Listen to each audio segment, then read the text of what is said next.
जिसके लिए हमने ये खील ली है जो दिवाली में चढ़ाई जाती है, और इसमें हम गाय का दूध मिलाएंगे। अगर आपको गाय का दूध मिलता है तो ठीक है, नहीं तो आप कोई भी कच्चा दूध मिला लीजिए। और इसे भर के एक लोटा लीजिएगा या एक ग्लास, कि हम इस पूजा को इस दूध को कई जगह यूज़ करने वाले हैं। ये मैं एडवांस में वीडियो बनाई है मैंने, इसलिए मैंने थोड़ा सा दिखाया, लेकिन आप अच्छे से लीजिएगा। इसके बाद हमने ये मदार के फूल के कलियों की माला ली है, गुलाब के फूल, गेंदा के फूल, दूर्वा, कनेर के फूल, आग के फूल, शमी पत्र और बेल पत्र लिया है। जितने भी सुगंधित फूल हो आप ले सकते हैं। हमने मिश्री, काला तिल, चावल, कपूर, सिंदूर और कुमकुम लिया है, यानी रोली। इसके बाद और इस पूजा से जितनी भी महत्वपूर्ण बातें हैं उसके लिए मैं एक ऑडियो क्लिप दे दूँगी। यहाँ पे मैं सिर्फ आपको पूजा करके दिखाऊंगी। फिर हमने फल लिया है, अखरोट ली है, और ये कलावा लिया है, सुगंधित इत्र लिया है, धूप बत्ती ली है, सुगंधित धूप बत्ती लेनी है, घी का दीपक लिया है। जितनी भी सुगंधित सामग्रियाँ हो आप ले सकते हैं। गुड़ लिया है, हरी मूंग ली है, पेड़ा ली है, इसमें की जगह आप कोई भी मिठाई ले सकते हैं। गेहूँ लिया है, और ये मुरमुरे या लाई ली है। ये जो इसमें से अगर आपको कोई सामग्री नहीं मिलती है तो आप स्किप कर सकते हैं। लेकिन फिर हमने गुलाल, लौंग, कुमकुम, हल्दी ली है, और ये दूध लिया है कच्चा, सादा दूध ही। और ये जो हमने मिक्स करके लिया था खील के साथ, वो वाला है। तो सबसे पहले हम एक शिव मंदिर जाएंगे, और ये ऐसे शिव मंदिर जाइए जहाँ पे इस तरीके से नाग देवता बने हो। अगर नहीं बने तो देखिए शिवलिंग पे एक आकृति दिख रही है, ये हर शिवलिंग पे होती है, आप इनकी पूजा कीजिए, वरना आप सिर्फ शिवलिंग की पूजा भी कर सकते हैं। हमने उन्हें वो दूध मिश्रित खील से अभिषेक कराया, शिवलिंग को और नाग देवता को। ये हमें सबसे पहले ये काम करना है। उसके बाद हमें घर में नाग देवता की पूजा करनी है। ये देखिए, ये फिर हमने मदार के फूल की माला चढ़ाई। आपको जो सामग्री ना मिले आप उसको हटा दीजिएगा, जो आपको मिले आप उसी से करिएगा। लेकिन मुझे पूरी एकदम जो सही नियम है वो करके दिखाना है, इसलिए मैंने यहाँ पे सारी सामग्री यूज़ की है। फिर हमने ये कलावा बांध दिया नाग जी को। ये सब चीज़ें आप शिवलिंग पे भी कर सकते हैं अगर आपके पास इस तरीके से नाग जी नहीं है तो। वैसे आसपास मंदिर में मिल जाएंगे, देख लीजिएगा। उसके बाद हमने चावल चढ़ाया। नाग देवता पे हम चावल छिड़क के चढ़ा सकते हैं, पर शिवलिंग पे मत चढ़ाइएगा। फिर हमने इन्हें कुमकुम, हल्दी, गुलाल से इनका टीका कर देंगे। फिर उसके बाद काला तिल चढ़ाया। और इस पूजा से रिलेटेड बहुत सारी बातें हैं, तो इसके लिए आप मेरा वो ऑडियो क्लिप ज़रूर देख लीजिएगा। कि टाइम की शॉर्टेज है, इसलिए मैं यहाँ पे सिर्फ आपको पूजा ही करके दिखाऊंगी। यही बहुत लंबी होने वाली है, 15-20 मिनट तो ले ही लेंगे। फिर हमने ये बेल पत्री चढ़ाई और आम के फूल चढ़ाए नाग देवता को। इसके बाद हमने शमी पत्र चढ़ाया। उसके बाद एक एक चीज़ आप चढ़ाते रहिए और मन में बोलते रहिए जो जो आप चढ़ा रहे हैं। फिर सुगंधित इत्र चढ़ाना बहुत ज़रूरी है इस पूजा में, क्योंकि नाग देवता को जितनी आप सुगंधित चीज़ें चढ़ाएंगे वो उतने ज़्यादा प्रश्न होते हैं। तो कोशिश करिएगा कि आप सुगंधित चीज़ें ज़्यादा चढ़ाएं। और गुड़ और कोई सामग्री आप स्किप कर सकते हैं, पर गुड़ और इत्र बिल्कुल स्किप मत करिएगा। और ये देखिए, हमने मिठाई की जगह पेड़ा चढ़ाया। फिर ये गेहूँ और हरा मूंग चढ़ाया। गुड़ जरूर चढ़ाइएगा। इसके बाद हम एक घी का दीपक जला देंगे और सुगंधित धूप दिखा देंगे। इसके बाद दक्षिणा चढ़ा देंगे और फिर अपने घर जाएंगे। और हाँ, जो हमने इस पे दूध वाला अभिषेक किया था उसमें आधा थोड़ा सा बचा लीजिएगा, वो हमें अपने घर में ले जाके हर जगह पे छिड़कना है। उस थोड़ा सा बचा के ले जाइएगा। दूध और खील सिर्फ बाथरूम को छोड़ के हर जगह छिड़कना है। फिर हमने गाय का गोबर लिया है, ये अगर गोबर नहीं मिलता है तो इसकी जगह बताऊंगी क्या लेना है। फिर हमने आटा लिया है और ये थोड़ा सा मिट्टी ली है, थोड़ी सी गमले की। आप तुलसी का पौधा छोड़ के किसी भी गमले की मिट्टी ले सकते हैं। वैसे लोग नाग देवता मिट्टी से बनाते हैं, पर शहर में मिट्टी नहीं मिलती है, इसलिए मैंने आटा और मिट्टी मिक्स करके। ये बहुत से लोग आटे का बनाते हैं, पर आप बिल्कुल आटे का मत बनाइए। गेहूँ का आटा ले लीजिए और उसमें थोड़ी सी गमले की मिट्टी डाल दीजिए। तुलसी के गमले का मत डालिएगा और किसी भी गमले की डाल दीजिएगा।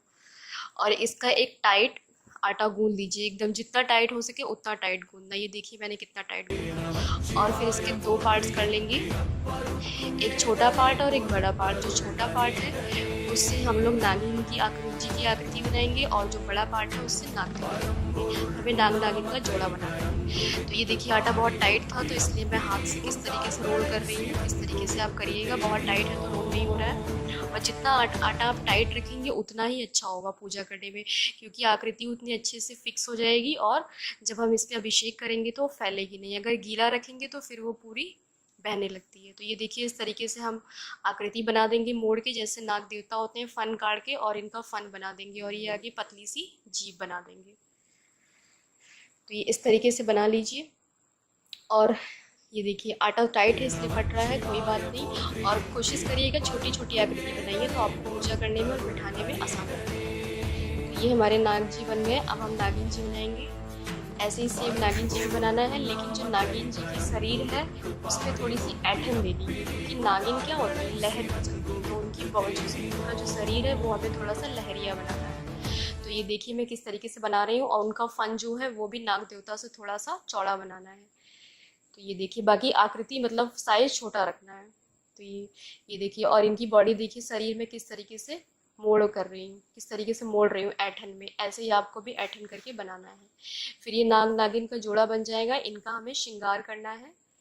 जो मैंने गुलाल हल्दी और कुमकुम दिखाया था उससे इन्हें सजा लेना है। और ये जो लौंग थी इससे हम इनकी आंखें बनाएंगे। ये फूल वाली लौंग लेनी है हमें, 4, 2 अब इससे हम इनकी आंखें इस तरीके से लगा के और हाथ से प्रेस कर देना है, और ये अच्छे से अंदर घुस जाएगा। और ये नाग देवता की आंखें बन गई। यहाँ पे मैं 3 पूजा करके दिखाऊंगी आपको। एक मंदिर वाली पूजा हो गई, दूसरी ये वाली है, एक और है। ये तीनों पूजा में से अगर आप चाहें तो कोई भी एक पूजा कर सकते हैं। अगर आप तीनों करते हैं तो बहुत अच्छी बात है। अगर आप तीनों नहीं कर सकते हैं तो कम से कम एक पूजा नागपंचमी के दिन ज़रूर करनी चाहिए। और इसका पूरा महत्व मैं उस ऑडियो क्लिप में शेयर कर दूँगी। तो ये देखिए कि टाइम मैं यहाँ पे पूजा कर करके दिखाऊंगी, फिर बीच में बोलती रहूँगी तो ना मैं अच्छे से एक्सप्लेन कर पाऊँगी और ना ही आपको महत्वपूर्ण बातें बता पाऊँगी नागपंचमी से जुड़ी हुई। तो इसलिए ऑडियो क्लिप ज़रूर देख लीजिएगा। तो ये देखिए हमने गुलाल से इनका श्रृंगार कर दिया, इनको सजा दिया, हल्दी लगा दी, ऊपर से कुमकुम लगा दीजिए और अच्छे से सजा दीजिए इन्हें। ये देखिए हमारे नाग नागिन जी कितने अच्छे लग रहे हैं।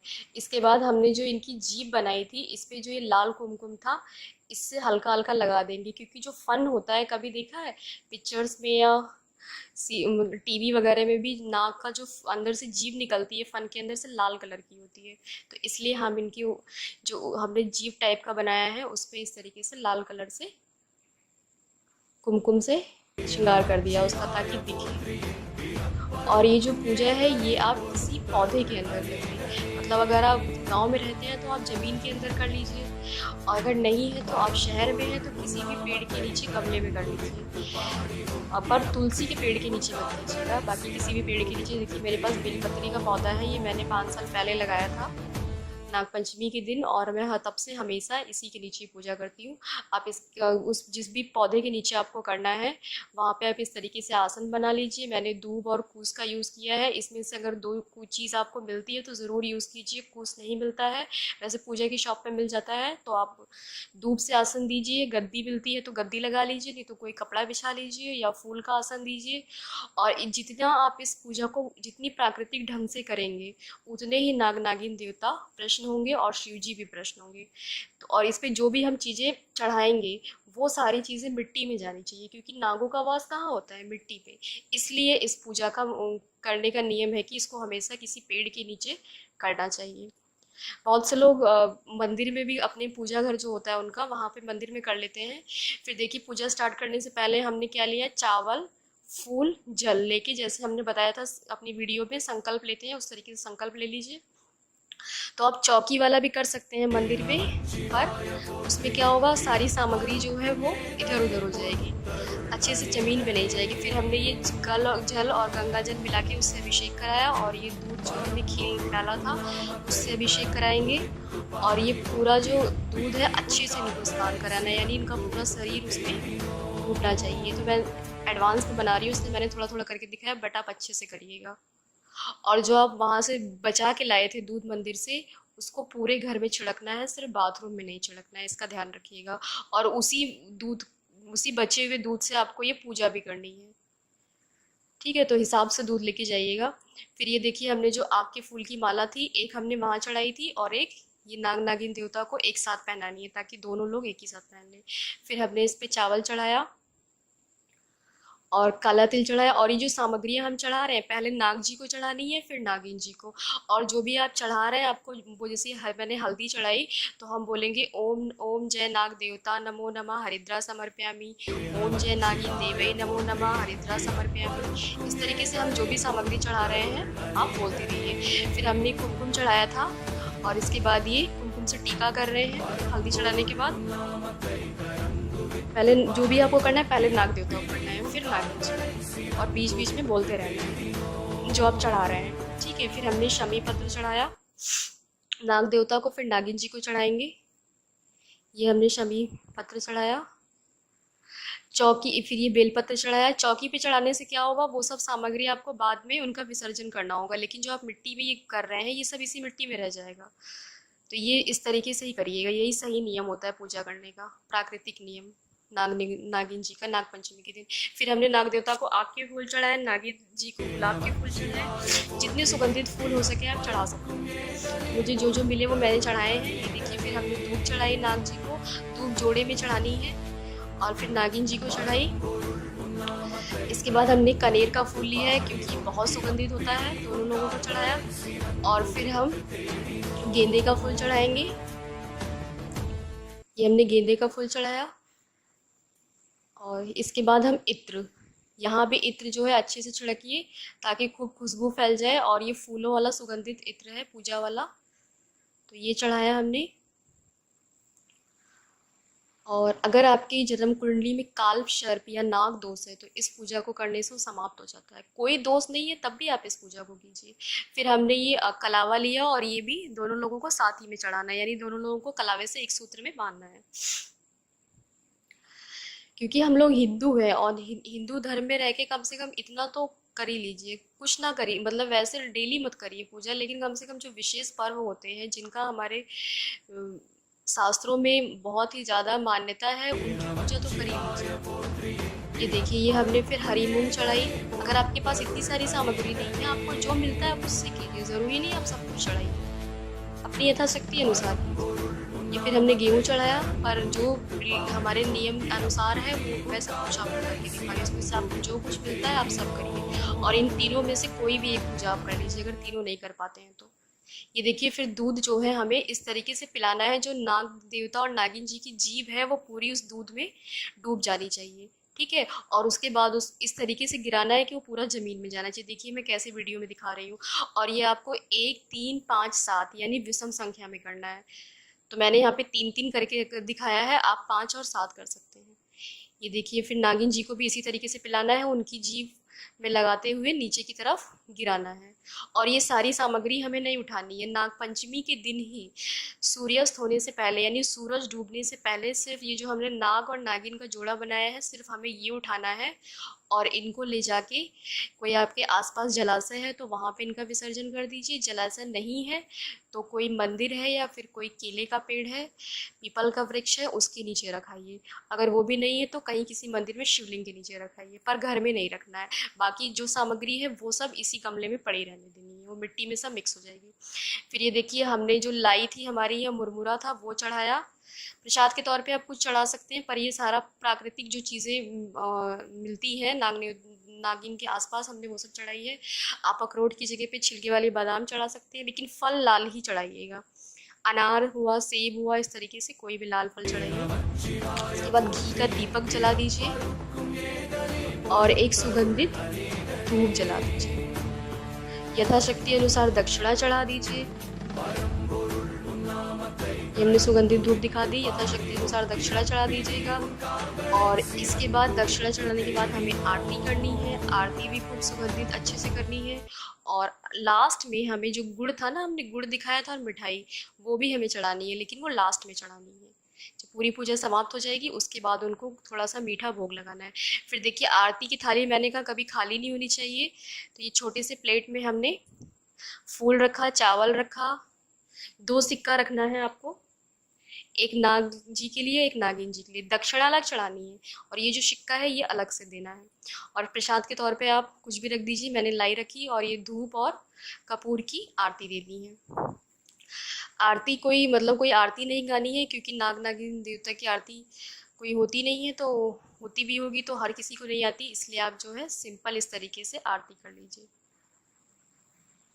दिखा के नीचे रख दीजिए और इस पे जल से आचमन दे दीजिए। उसके बाद इसमें जितनी सामग्रियाँ थी वो सब चढ़ा दीजिए, और ये जो सिक्के थे ये नाग और नागिन जी को चढ़ा दीजिए। और ये जितने सिक्के आप यूज़ करेंगे पूजा में, ये सारे आपको, ये देखिए फिर मैंने कहा था लास्ट में मिठाई का भोग लगाना है, वो लगा दीजिएगा। और ये सारे सिक्के आपको किसी सपेरे को दान देना है। मंदिर के बाहर हमेशा नाग पंचमी के दिन किसी भी मंदिर के बाहर जाएंगे, बहुत सारे सिक्के मिल जाते हैं, तो उनको दान दे दीजिए। उसी दिन देना है, उनको घर में नहीं रखना है। अगर सपेरा नहीं मिल रहा है तो कोई आप भिखारी आता है, कोई निर्धन है, उसको दे दीजिए, या तो जमादार होते हैं झाड़ू मारने आते हैं उनको दे दीजिए, किसी को भी दे दीजिए।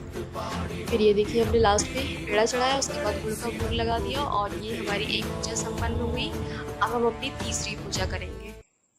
ये तीनों पूजा करना बहुत अच्छा है, लेकिन आप कोई भी एक कर सकते हैं। मैं हर जन्माष्टमी पे तीनों पूजा करती हूँ, सॉरी जन्माष्टमी पे नहीं, नागपंचमी पे। तो ये हो गया। अब हम अपनी तीसरी पूजा जो है ये हमें दरवाजे के मुख्य द्वार पे करनी है।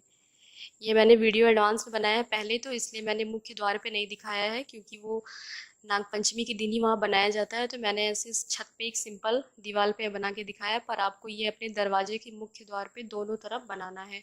अगर ये मैंने गाय के गोबर से बना के दिखाया, देखिए इस नाग की आकृति कैसे बनाई है हमने, एकदम लहराते हुए, ऐसे ही आकृति बनानी है। और ये आंखें बनानी है। अगर आपको गाय का गोबर नहीं मिलता है तो आप इसको गेरू से बना सकते हैं। अगर गेरू भी नहीं मिलता है तो कुमकुम और हल्दी, जो रोली होती है ना कुमकुम, वो और हल्दी मिक्स करके उससे भी बना सकते हैं। फिर हम यहाँ भी वैसी पूजा करेंगे जैसे हमने पीछे की थी। इनको भी दूध से और जो खीर थी उससे अभिषेक कराएंगे। ये देखिए दीवार में टच हो जाता है लोटा, तो आप हाथ में लेके वैसे भी कर सकते हैं, मतलब आपके हाथों से थोड़ा सा गिरना चाहिए। और ये दोनों तरफ करना है, ध्यान रखिएगा दरवाजे के, एक तरफ नहीं। इस तरह से चढ़ा दीजिए। और इसके बाद इसमें भी सब कुछ वैसे ही करना है। ये देखिए हमने चढ़ा दिया, और इस पर हल्दी, गुलाल, कुमकुम से टीका कर दीजिए। चावल चढ़ा दीजिए, काला तिल चढ़ा दीजिए। देखिए काला तिल चढ़ाया, अब इनका टीका कर दीजिए। इसमें से कोई भी एक पूजा नागपंचमी में ज़रूर करनी चाहिए घर में। ये हमने हल्दी चढ़ाई। हमारे हिंदू धर्म में इस नागपंचमी की इस पूजा का बहुत ही विशेष महत्व है। इससे नाग देवता प्रसन्न होते हैं, और नाग के काटने का भय भी खत्म हो जाता है, और शिव जी भी प्रसन्न होते हैं। तो ये पूजा इसमें से कोई आप कोई नहीं कर सकती। ये छोटी वाली पूजा तो, ये दरवाजे वाली तो ज़रूर कर दीजिए। ये देखिए कलावा, ये मैंने जहाँ जहाँ यूज़ किया, आपको इसी तरीके से लेना है। जो हमारा ये कोहनी तक नाप के लेना है, 1 3 5 7 की संख्या में लीजिए। मैंने हर जगह एक एक यूज़ किया है, क्योंकि नाग नागिन की छोटी छोटी आकृति है, तो एक बहुत है। तो ये देखिए हमने चढ़ा के, और इसको ये जितना भी आप इस पे सामग्री चढ़ाएंगे सब कुछ आपका जो दीवार के नीचे का हिस्सा, और बैठ के करिए इसको, जब खड़े होके मत करिएगा, बैठ के करेंगे तो सारी चीज़ें हमारे आराम से ज़मीन पे गिरेगी। बेलपत्री चढ़ाई, और ये जो ये सामग्री ये भी आपको नहीं उठानी है, और ना इस आकृति को धुलना या मिटाना है। फूल चढ़ाया, बारिश का पानी में अपने आप मिट जाए ठीक है, पर आपको खुद से नहीं धुलना है, और सामग्री भी नहीं उठानी है। जो यहाँ पे सिक्का है कोई उठा के ले जाता है तो ठीक है, नहीं ले जाता तो आप उठा के सपेरे को दिख लीजिए, दे दीजिए, परंतु सामग्री मत उठाइएगा, वैसे ही पड़े रहने दीजिएगा। ठीक है, फिर हमने ये सब वैसे ही, ये मैं एक्सप्लेन नहीं कर रही हूँ, वही सब चीज़ें चढ़ा रहे हैं। ने इत्र चढ़ाया, फिर वही कलावा चढ़ाया, बेलपत्री चढ़ाई, शमी पत्ता चढ़ाया, फिर गुड़ का भोग लगा देंगे, और दीपक दिखा देंगे घी का, सुगंधित धूप जला देंगे, वही सब करना है। देखिए हमने गुड़ का भोग लगाया, और ये सारी चीज़ें आपको ज़मीन के नीचे रखते जाना है। और ये इस तरीके से आपको दूध, यहाँ वाले नाग जी को भी दूध पिलाना है, और वैसे ही पिलाना है ताकि वो ज़मीन में गिरता रहे दीवार के सहारे। ये भी आपको 1 3 5 7 बार पिलाना है, यानी विषम संख्या में ही पिलाइएगा जितनी बार भी पिला रहे हैं। और दूध कच्चा ही लीजिएगा। और हाँ, वो मैंने खीर बताया था ना, इस पूजा में आपको दूध और चावल की बनी खीर का ज़रूर यूज़ करना है। अगर आपके पास ज़्यादा सामान नहीं है तो आप सिर्फ गुड़ और खीर, ये 2 चीज़ों का भोग लगा दीजिए। खीर बनाना बहुत ज़रूरी है। मैंने बताया है कि खीर नागपंचमी में नहीं बनाई जाती, नागपंचमी से पहले सावन में, इसलिए मैंने ये वीडियो जो है नागपंचमी से पहले शूट किया है, इसलिए मैंने यहाँ पे खीर बना के नहीं दिखाई, पर आपको इस पूजा में खीर का यूज़ ज़रूर करना है। उसके लिए आप मेरी सावन महीने से जुड़ी कुछ महत्वपूर्ण बातें वाली वीडियो देख लीजिएगा। उसमें मैंने बताया है कि नागपंचमी में खीर क्यों बनाई जाती है। फिर हमने ये धूप और घी का दीपक जला दिया, आचमन दे देंगे और यहाँ पे हमें वही एक सिक्का चढ़ा के क्षमा याचना कर देंगे। तो अभी नागपंचमी आने ही वाली है, 5 अगस्त को है। प्लीज़ एक वीक में इस वीडियो को ज़्यादा से ज़्यादा शेयर कीजिए ताकि इस बार नागपंचमी के दिन ज़्यादा से ज़्यादा लोग सही विधि तरीके से नाग देवता की पूजा कर सके और उनकी कृपा पा सके। तब तक के लिए हर हर महादेव।